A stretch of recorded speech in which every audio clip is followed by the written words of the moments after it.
Okay, so good morning, good afternoon, or good evening, ladies and gentlemen, and welcome to the second session of FNA's Supervisory Technology Broadcast. We are very happy that you are joining us today. My name is Adam Chabaj. I'm the Global Head of Central Banking Engagements at FNA, and it will be my pleasure to host today's episode. We will now give the audience another minute or two to log in and join. But in the meantime, we can go through some of the main housekeeping and organizational arrangements. Just like all of the FNA broadcasts, the Suptech broadcast follows a 60-minute format in which our guest speakers will provide expert insights into the latest developments and innovations influencing the industry today. You can, of course, use the Q&A widget below to ask questions, and together with our speakers, we will aim to answer as many of these questions as possible during the 10 to 15-minute Q&A block at the end of the session. Please do remember, ladies and gentlemen, that as always, the episode will take place under the Chatham House rule. With this being said, I think that we can now quickly go through the agenda of today's session. At the beginning, we are going to make some introductions, after which we'll move to the main part of, or the main focus of today's session, which is the discussion with our expert speakers on the topic of alternative and payments data and its operationalization for the purposes of supervisory analysis. I'm really delighted that we are joined by two seasoned practitioners who are extremely well positioned to share with us some very interesting and valuable insights. After our discussion is over, then we will dedicate the final 10 to 15 minutes of the session to the questions and comments from you, ladies and gentlemen. Moving now to the introductions, as I'm sure many of you are aware, FNA stands for Financial Network Analytics, and we are a deep technology company specializing in RegTech, Suptech, advanced data analytics, and network simulations. There are four types of organizations that we work with. The first and the oldest group of our clients and partners are central banks and financial authorities. The second group of our clients and partners are payment and settlement systems or financial market infrastructures. The third group of our clients and partners are the global systemically important banks, the so-called GSIBs. And the fourth and the most recent group of our clients and partners are the organizations from the national security sector. On this slide, ladies and gentlemen, you can see the representative logos of some of the institutions that we are working with at the moment. Next slide, please.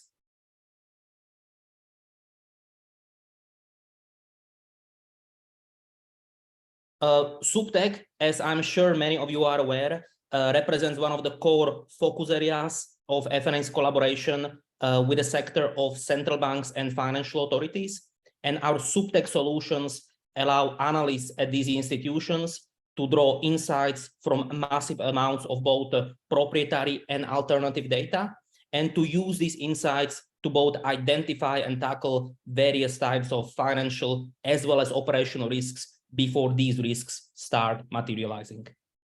On this slide, ladies and gentlemen, you can see some examples of the Suptech solutions developed and operationalized by FNA that we have currently deployed at various central banks and financial authorities from both emerging and developed markets. Next slide, please.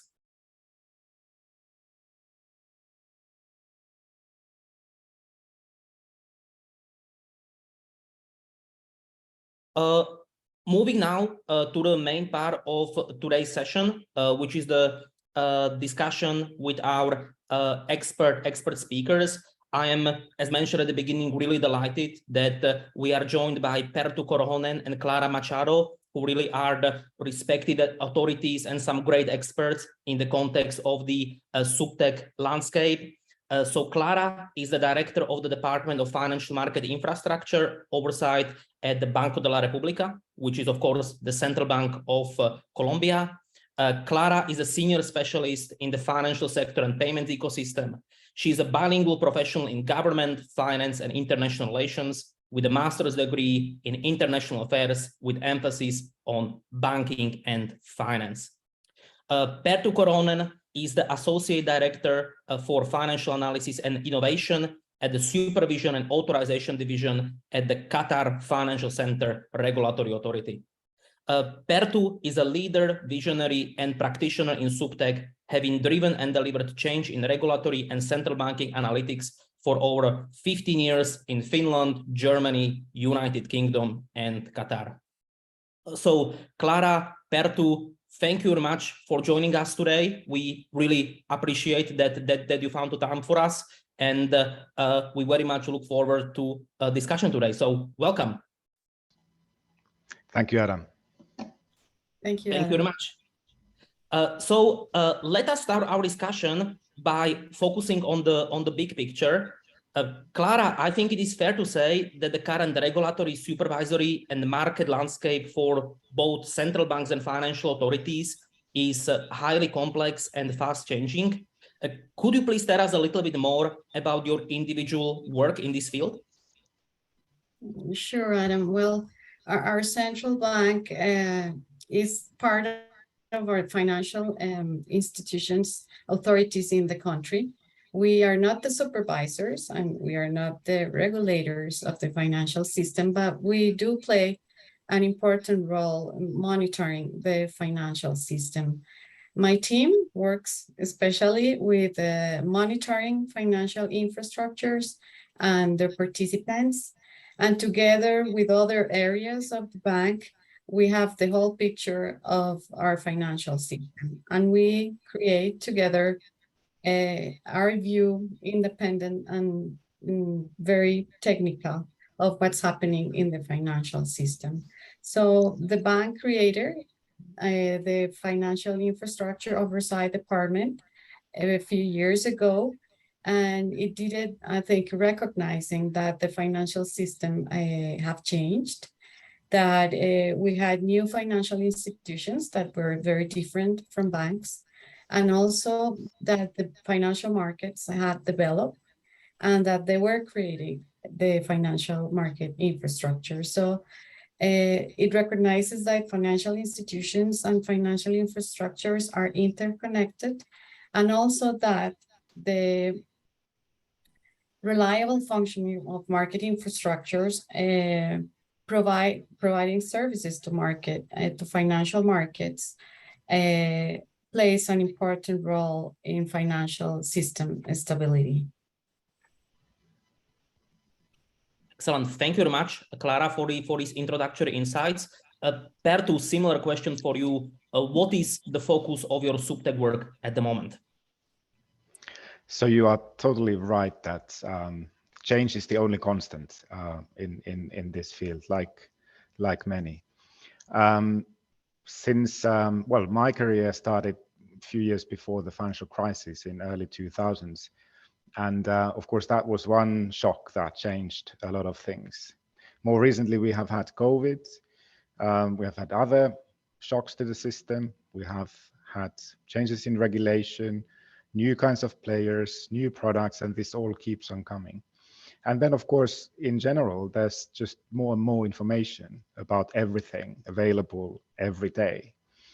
And to me, this all just points to the need of transforming our approach to data completely. We can't rely on only well-curated sources of information, a few KPIs, or manually browsing through and searching for information when we need it, or using isolated solutions for different parts of our workflow. All we really need is to have a constant, more or less real-time scanning of a multitude of information sources, anything that really can have useful signal for supervisory purposes, and linking them together by using probabilistic methods automatically, and providing then the supervisors this very timely insight what is changing in the firms and the systemic landscape. Excellent. Thank you very much, Perttu, and I completely agree with your comments. Something that both of us have touched upon in the context of your introductory remarks is one of the key Suptech trends that really characterizes Suptech innovation in the context of both developed and emerging markets. And this is the Suptech trend that we are also focusing on in the Suptech broadcast today. And that is the fact that a growing number of central banks and financial authorities are indeed operationalizing various types of non-traditional data, like, for example, payments, news, or even social media, to substantiate the supervisory analysis based on the data from the so-called traditional reporting frameworks. Perttu, what are the factors that motivated you and your colleagues to start exploring this area of non-traditional data? And are there any particularities about your project or your work more broadly that you would like to highlight? Cool. Yeah, indeed. The non-traditional data sources can be a really, really powerful addition. They can, first of all, they can be more timely than the typical regulatory collections, or they can complement the picture we receive from the returns. In our case in here, many of our firms are subsidiaries or branches of internationally active groups. And therefore, the status of the parent firm is of course, of interest to us. But not that much information of them will come us through the traditional channels. So if we can systematically scan the online sources for financial statements, market prices, news articles, even, as you say, social media posts about that group level entity, that can add a lot of value to our assessment of the firms. And then if I look at the macro level, we can look for alternative data and signal from things from traffic cams, search trends, satellite images, ship positioning, and all these can provide short-term signal of economic activity and hence enable nowcasting of GDP or other important macro variables. In here, we have done a bit of both. We have done at least experiments in both areas. On the macro side, we have replicated what was the OECD real-time GDP tracker, in which they use Google Trends in different countries to generate a short-term forecast or nowcast for GDP based on just the activities in web search. But we implemented that in Qatar at the sectoral level, which was necessary because some of the sectors, of course, the oil and gas will be harder to catch from internet activity, but we could be much better in predicting the activity or the GDP impact based on the activity in some other sectors. At the micro level, we are in the process of developing like a foundation for managing all kinds of data relating to our firms, with news articles is one of the early focus areas. Thank you very much, Perttu. Clara, I understand that you and your colleagues are focusing on a slightly different type of non-traditional data, which is the data from the RTGS system. Clara, similar question for you. Could you please share with us some of the key motivations that have driven the work that you and your colleagues have been pursuing? Sure, Adam. As you just mentioned, a very good source of data for us is the data that rests on financial market infrastructures. And before our department was created, when we started to analyze risks from different financial institutions, we just felt that we didn't have the entire picture.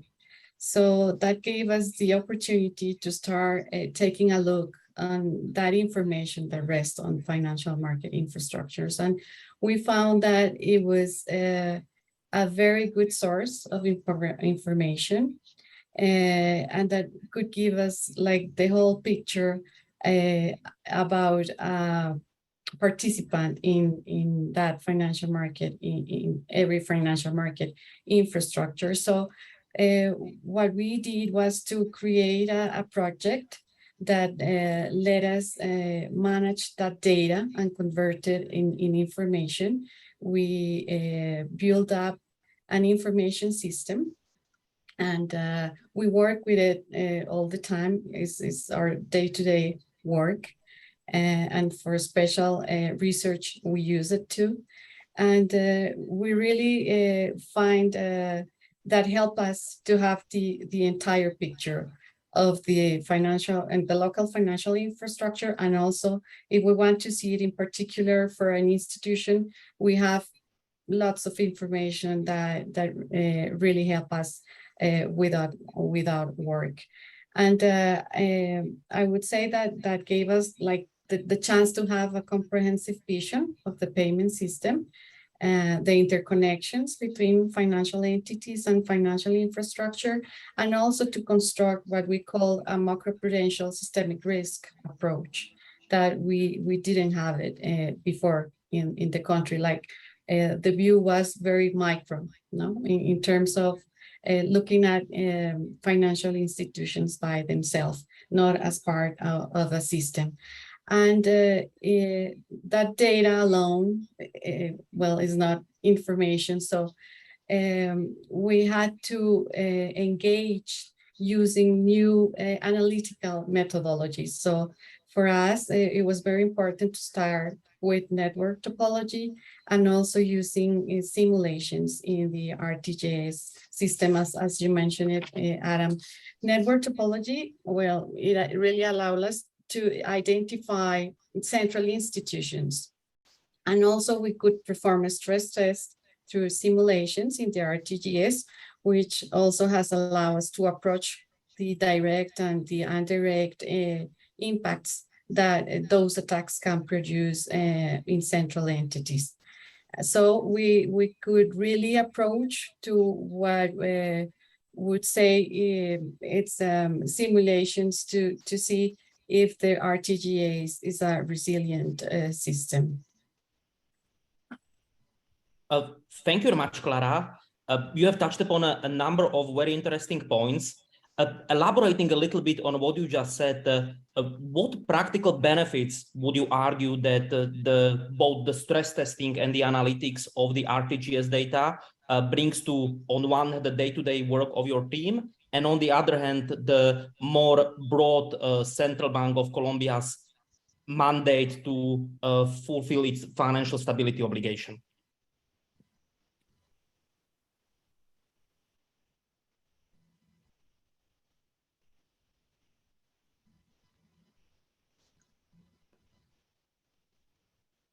Hello, Clara, can you hear us? Yes, sorry, something happened, you know, like Murphy's Law. Then I'm here again. Can you hear me?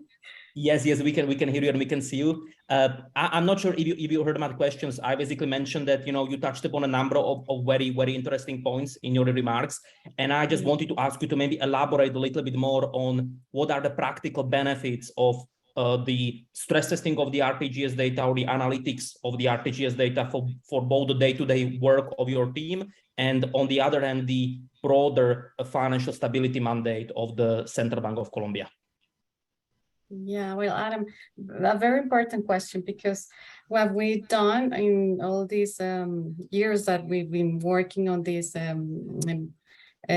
information system, we use it for our day-to-day work, and we also believe that we are contributing all the time for the central bank view of our financial stability. And data analytics, including stress testing, of course, have allowed us to incorporate, I think, several ideas and understandings of our financial system. I think before we started to work, we have like a lot of intuitions about what was changing and what was happening. But when we started working and verifying that data and converting it into information, we just construct a broader view. And I think some of the ideas are that we found that non-bank institutions like securities, insurance firms, pension funds, and financial market infrastructure itself are also considered heavily connected, are hubs of liquidity and payments, are an important source of systemic risk, and also those are capable of affecting the system via market prices. As we know, many tools for financial crisis prevention and management are not designed for this type of institutions. So part of our work has been to identify risk and work on different solutions on proposals to mitigate those risks. And we also are aware that connectedness is as important as size when you are analyzing financial institutions, that market liquidity crisis can happen, not only founding liquidity crisis. And that let us focus too on our work on identifying, quantifying, and creative mitigators to intraday liquidity in the RTGS system. So in summary, I would say that we have complemented the macroprudential view with the microprudential view with the macroprudential view. And that's been like a very good input for the country, I guess. Yeah, thank you very much, Clara, for these additional insights. Perttu, I understand that, of course, the solution that you and your colleagues are working on is not yet fully operationalized, but could you please share with us what practical benefits will the integration of news data into the financial stability supervisory and risk analysis bring to the QFCRA? Let me share my screen. Can you see my screen now? Yes, we can, Perttu. Excellent. So yeah, so indeed we have recently developed an app for supervisory news, and in this app you can now see the most recent headlines pulled out by the algorithm. Sorry, now it seems I have not been active in here for long, for some time. Okay, so now it works. So it pulls out automatically news that are of relevance to supervisory purposes. And both the relevance as well as the categories, you see the topics here, both are determined by a machine learning algorithm. And this is refreshed every hour. So once an hour, the new newsletter will be published. And you can see then, well, people can access the media by clicking the link. We give people also the ability of labeling articles even at this stage, so people can choose the article and then filter out if this was an irrelevant article, and this will then feed back to the database as a signal of an irrelevant material. And also you might see when we click an article, then there's a specific click-through app that is also setting off in the background. So we will also detect the articles people actually open, so that we can then over time really to start learning more and more about what is important and what is not. And underlying this is an app, another app, where we simply ask people to supervisors to come here and browse through news articles and then tell us whether this is an article, kind of an article I would like to see or not. And this will all then be used to form a corporate view of what we see has supervisory importance. And then, of course, over time, when there might be differences between teams and even individuals emerging, we can then even differentiate the algorithm to pick up content that matters to specific teams and individuals precisely. And we have even gamified this a little bit, so we are experimenting with different things. So now every Sunday is the start of the working week here. So every Sunday morning, there's an email sent automatically to all of the supervisors who have participated and contributed to the labeling. And it will tell them where they stand in the ranking. That's dear Adam, you have labeled 300 articles. You are the 7th supervisor at the moment. Only 100 more, and you are going to make it to the sixth place. So we are trying these different ways of getting people to be active and helping the whole organization by these labels. So you were asking why to do this. Is definitely there's multiple benefits from capturing articles with supervisory relevance. First of all, it does really, as we saw, it does what it says in the tin. It provides us with a timely view to those news articles that matter to our staff members. We could have gone to subscribe into a third-party media monitoring service, but these can be very costly, first of all, thousands of dollars a month even. It could also be relatively static over time. So you might give them labels or otherwise list of your interests at the get-go, but then it might be that over time the news will change or your needs will change, and then you will need to speak to the provider and get the algorithm refreshed. And then in the end, there's maybe we even don't want to be part of a process where a commercial product, labeling commercial product, improving it and getting maybe a limited benefit from it, while then the next customer will get can enjoy the fruits of our work. And it might be a black box. It might be that we buy that recommendation and we have no insight as to why did the algorithm decide so. So for all of these reasons, it just makes sense to develop this and manage this in-house. The second thing is that I mentioned we are also developing a master data management system. So we are designing a platform, a foundation, which will enable us to automatically, but a human in the loop, match and merge named entities and regulatory concepts across different sources of information. And once that's available, we can take a further step with the news articles and actually tie the news articles to those very firms and industries our supervisors care about, whether they are the customers, client companies, or the firm itself or its parent, or whether this news is about an industry where on which the firm is exposed to, anything like this. So it can be made even more precise once we have this master data management system in place. And thirdly, as you saw, we are also experimenting here something completely new. We have never ever before collaboratively trained an algorithm.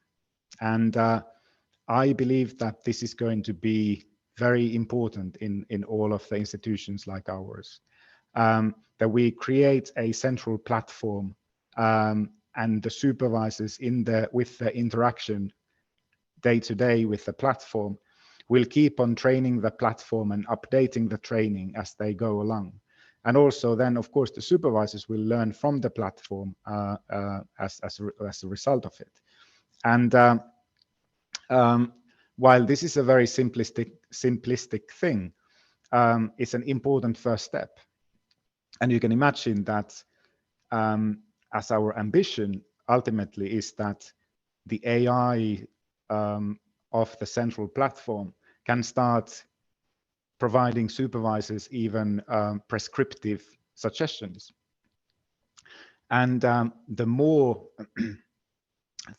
sort of hardcore supervisory judgments we get into, there are lots of risks there as well. And we need to be really, really good that we understand we use the right algorithms, we understand how they work, and that we provide the supervisors also the means to analyze the results using explainability approaches and so on.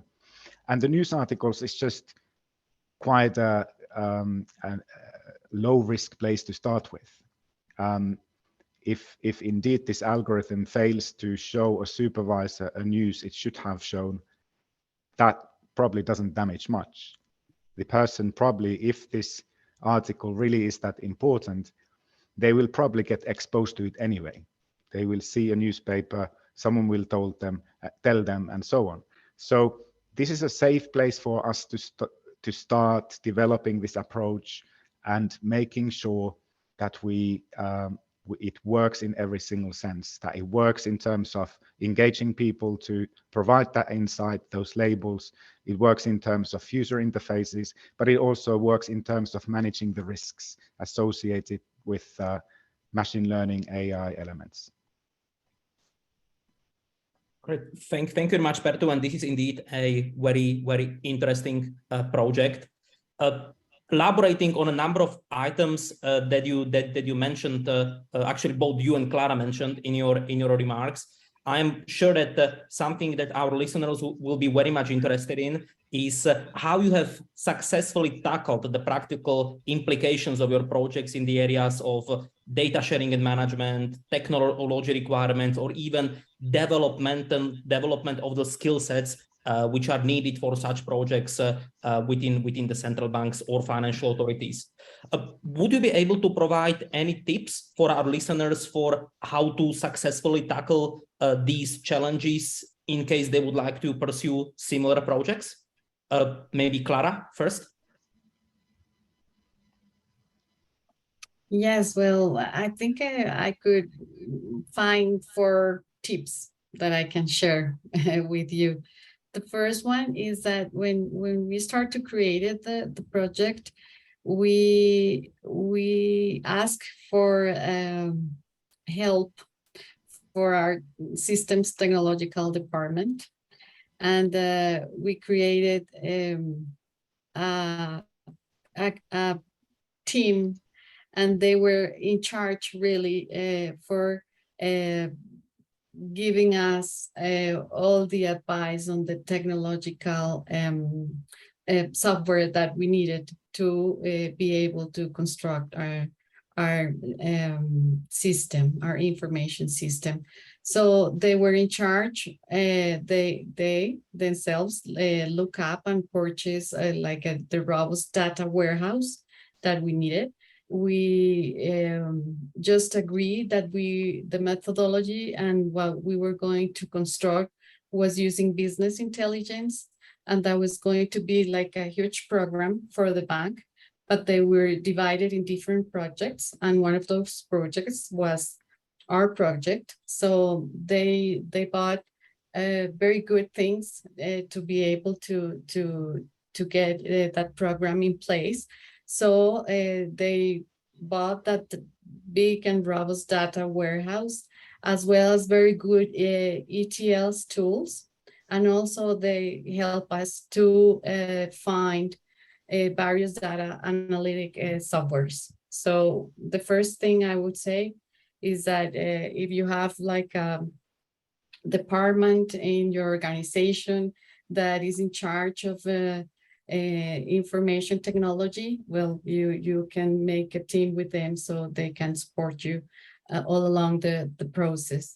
The second one is that the work was carried out by an interdisciplinary team throughout the bank that for the entire project. So that allows us to have complementarity between knowledge of the business, technology, and also programming. And I think that was like a key factor to build our information system. The other tip, I think, is just like you have to learn by doing. Just get down into business, and that will, for us, it was a very, very good idea to have a mix of team workers with different profiles. There were people that were very quantitative, but also there were people that knew a lot about the information that was in the financial infrastructure. So that mix was another good factor for us. And the last one that I think it is important to mention is that you have to have an open mind to find new data analytics methodologies. That was a key factor for us. It's sometimes difficult in central banks because sometimes everybody's used to tackle problems with the same methodologies, the same data analytics. So our project was a good example of like the chance to open your mind to find different solutions. So I would say those are the 4 tips I will give you. Thank you very much, Clara. I'm sure this is going to be extremely helpful for our listeners. Perttu, same question for you. How have you and your colleagues tackled this area across the company culture, the technology requirement, the staff training, or even the data sharing and management? And again, are there any specific tips that you would like to share with our audience? Well, if I start with the regulatory returns, well, the number one thing for all of the data is that there needs to be an owner, and it must be that the supervisors still remain as the owners of the submissions. There needs to be an incentive on their side to keep the data, ultimately also the definitions, the taxonomies used, it must be owned by the business, even if it's managed in practice by more data-centered people. But then if I go to the more wild world of all kinds of data, which was kind of the topic for me now, the alternative data. And in my previous life in bigger organizations like such as the Bank of England and so on, where you even within the organization, you will have different types of collections possibly from the same firms, because you have regulatory data and you have central banking data, monetary data and statistical data, and you might have different IDs and different concepts across these things. And then of course there's the financial data, the market data, and so on. And to me, it's really important that all these data sets can be searched and accessed through a single platform, even if they physically were, and as they often are in different physical locations. I don't think it's necessarily the most sensible thing to start trying to move everything physically to the same place, but rather provide that linkage. And the other thing is that we often talk about data catalogs and importance of sort of manually organizing our data assets. I think it can be very, very hard in practice to complete in a bigger organization, especially to really cover every single data collection ever made. And then even harder it is to keep it up to date because things change all the time. And therefore, in my mind, in data management, both in terms of data quality, as well as linking data sets together and finding the common denominators, common entities linking the data sets together, the focus should be on automated methods with only human in the loop. So we should have machine learning based methods using probabilistic approaches in linking these together, and only then getting an individual, a human expert to confirm things when it's really needed. Only this way we can be dynamic and fast enough to really use these data sets effectively. Then about the technology requirements, I think the key to needs in this sort of place where we are at the moment, that we want to experiment and find new applications, new ways of providing supervisory insights, new soups to cook off all the ingredients we have in all these different data sets. It's really important that those who have domain knowledge, i.e. the supervisors, experiment, are part of the experimentation, and that we get the largest possible number of experiments going on, and the widest possible range of individuals providing ideas as to what could work. And in this one, to me, it's really crucial that we provide low-code, so-called low-code or no-code tools for such individuals. Because by dragging and dropping, and most of us are more familiar and comfortable with visual interfaces than staring at a black screen and typing complex commands. And I don't think this will never change. That is always a certain percentage of people who are more ready to tackle the hurdle. It's important that we have these ways of visually building workflows and using Lego bricks of analytics and building solutions. And this is also more likely to enable the individual who has that domain knowledge and has an idea to stay focused on that idea rather than get lost in syntax of code in the middle of the process.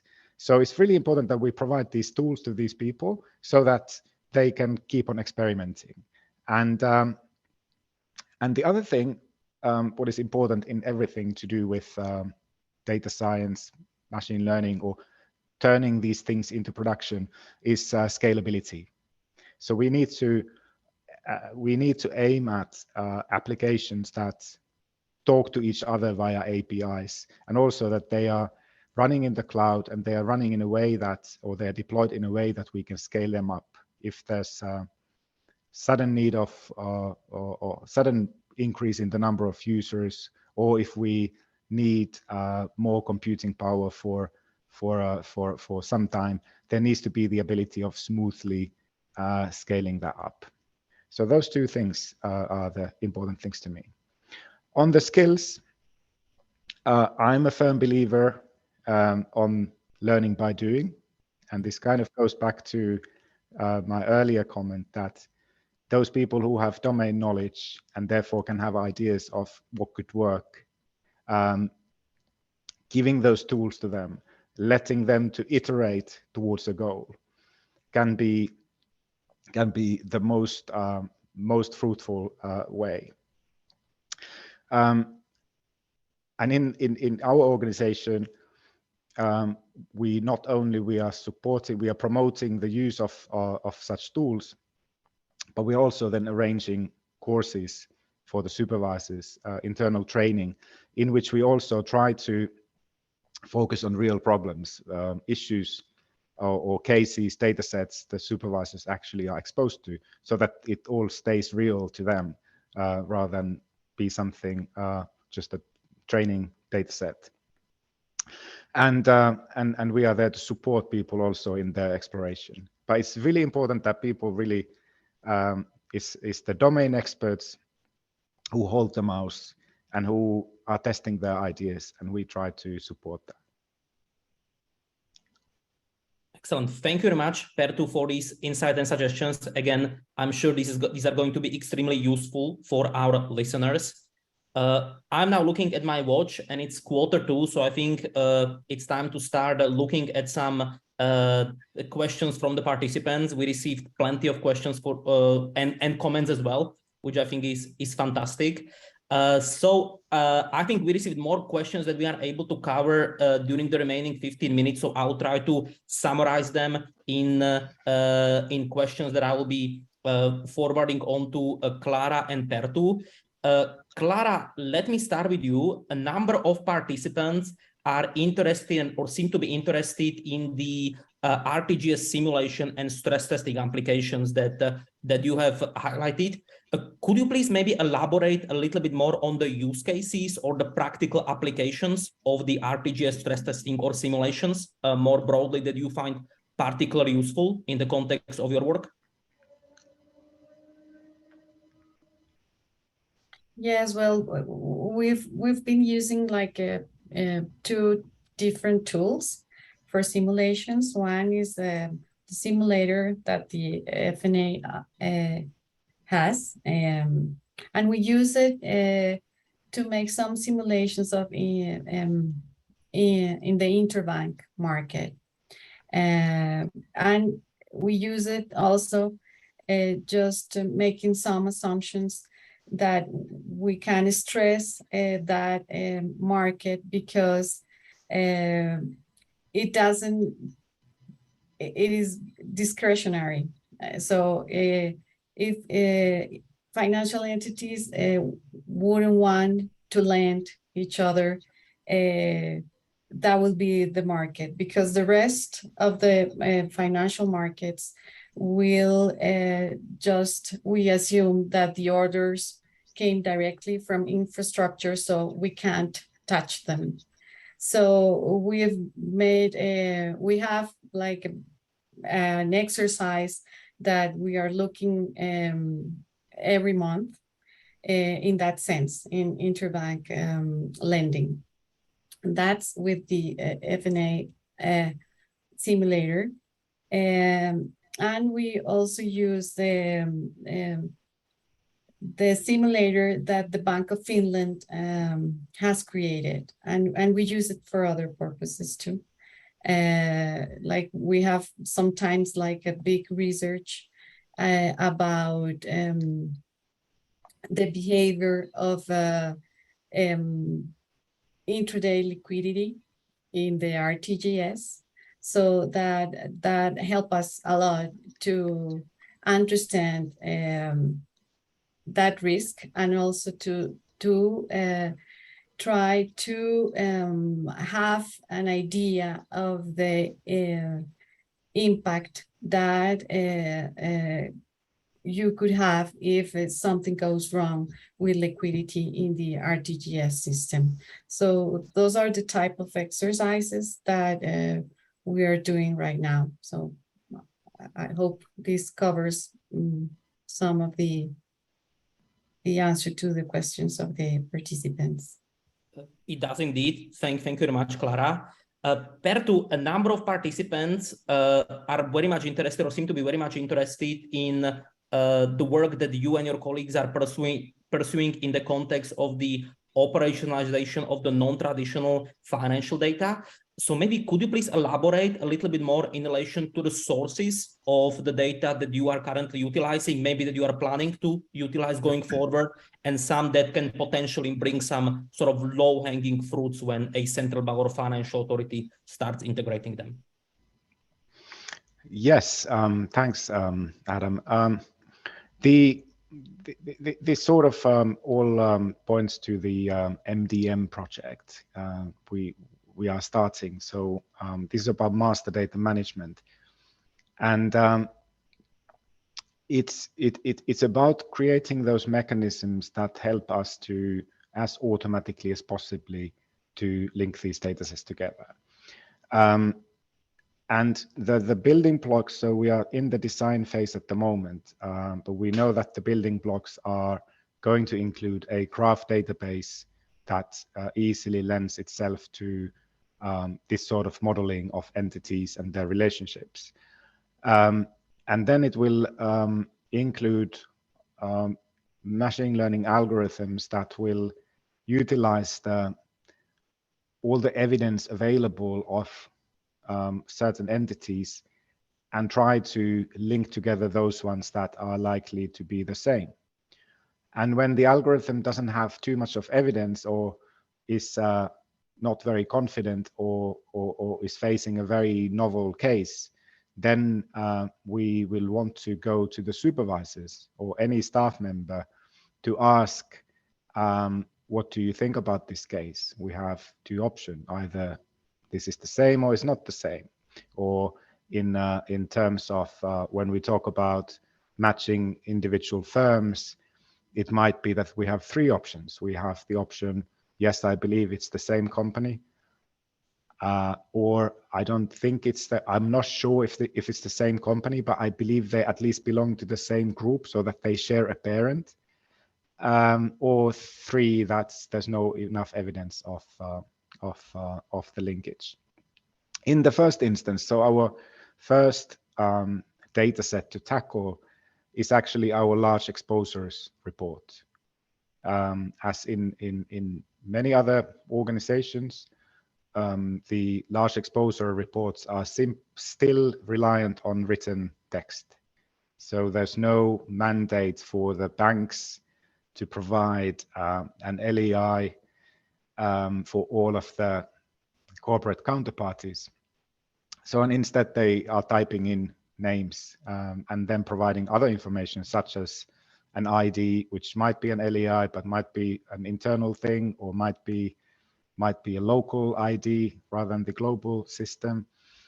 And then some other information, whether is this a related party to the reporting entity, what's the sector, country, and so on. So we have a bunch of evidence to say whether this is the same entity or not. And we want to create a system that does as good job as possible in making these matches. And then choosing those cases that are the most central and important to us. So once we come up with this graph of connections, those ones that really matter to us, the firms that have a lot of connections to other firms or our firms, and to other important concepts such as industries we care about and so on, those are the ones we will be asking the supervisors the first about. If there's some uncertainty in the very central part of the whole graph, it's likely that those ones we want human beings to solve whenever there's too much of uncertainty about the match. And what is more peripheric in the graph, then we are more likely to leave as it is, and rather than burdening the experts too much. So this one, we hope, will then provide us with a rather good quality matching and capability of assessing, first of all, the large exposures over time, because even the same individual firm might type the counterparty name differently from one report to another. And then, of course, importantly, across the firms, because now you can, of course, the supervisors observe the name of the counterparty, so they do know which those biggest counterparties are, which also other firms are exposed to. But there's no systematic way of really analyzing the system-wide exposure to the same counterparties. So this will be the first thing we will develop next year. But then, as I said, the news articles will be one of the next ones to add.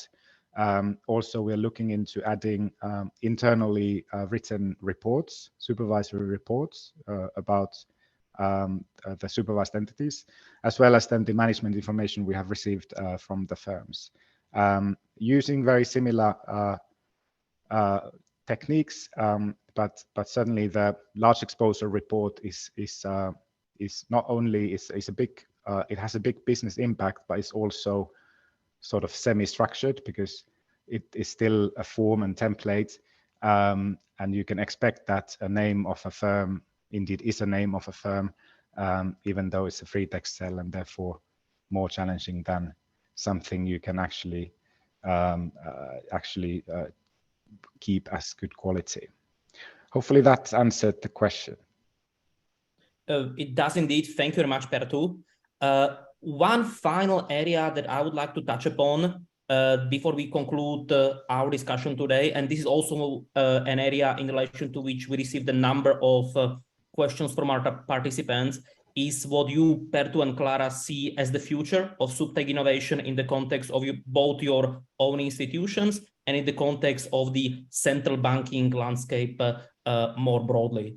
So maybe this time I will start with you, Perttu. What do you see as some of the key Suptech trends and developments that are worth following globally? And maybe what are some of the priorities that you and your colleagues at QFCRA will be focusing on in the coming months and years? Excellent question. So I try to be brief here. So I think everyone needs to go to the same direction. And what we have drafted is called a Supervision 2030 vision document.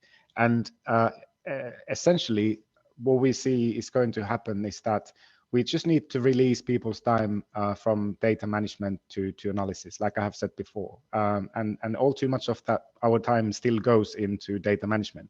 And even if we have already moved on from managing data in Excel, but there might be requirements of classifying emails or archiving documents we've received from the firms in the right folders and systems, and maybe writing metadata about what they are about and so forth.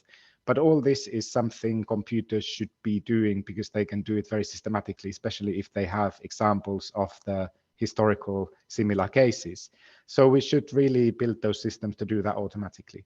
And then the supervisor's time should be spent in actually analyzing the numbers and making judgments. We are impacting human beings in the end here with our policies. And it's really important that the last link in this is a human being who goes and considers the insight of different from different sources. But also in that analysis, we need to move on from descriptive to diagnostic, predictive, and even prescriptive insight, so that even that process of analysis, you don't necessarily need to have an analyst next to you to ask questions from, but the algorithms automatically find those patterns, predict their impact into the output variables you care about, whether liquidity, capital, profitability, whatever it is, and then even give you some insight of where could this lead if it continues to go like this, and whether this, when it has might have a supervisory impact, so that this firm is maybe getting into trouble within 1 year unless you do something to your supervisor right now. So this is how it should be, and I believe this is how it will be. Excellent. Thank you very much, Perttu. Clara, similar question for you.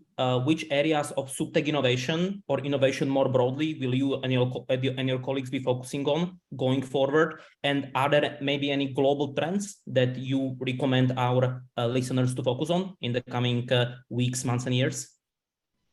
Okay. In our case, in the short and in the medium term, we are just in a phase of taking advantage of the information that we have and just continue generating data analytics. It's just our focus is on analysis. Like, we have all our data organized and we have the software that we need. So we are just focusing on taking advantage of that data on analysis. And of course, automating various processes that we have still need to do. We are also wanting to improve our risk reports. So we are focused on creating early warning risk indicators based on the monitoring indicators that we already created. And going a little bit forward, we will try to focus on the coming years, trying to build up a project similar of the one what we've already done about financial market infrastructure, but focusing on payments in the retail market. That's something that is missing for us. So we think we are going to work on that in the coming years. And about the trends on Suptech, well, it's not an easy question. But I think in general, and I believe that innovation in the application of new technologies to help authorities will improve. It will grow, of course, it will continue growing, because that I think it's helping a lot our duties in monitoring and supervising capacity. So I think it will continue being part of the scene. Possibly what I see as a risk and maybe a challenge is obtaining data if like decentralized finance takes a leading role, you know, that I think it's something that we should take into account. So therefore, I think it is important that Suptech and RegTech continue working together, and that will be a challenge. Thank you very much, Clara, for these final insights. And I must say that I completely agree with your comments.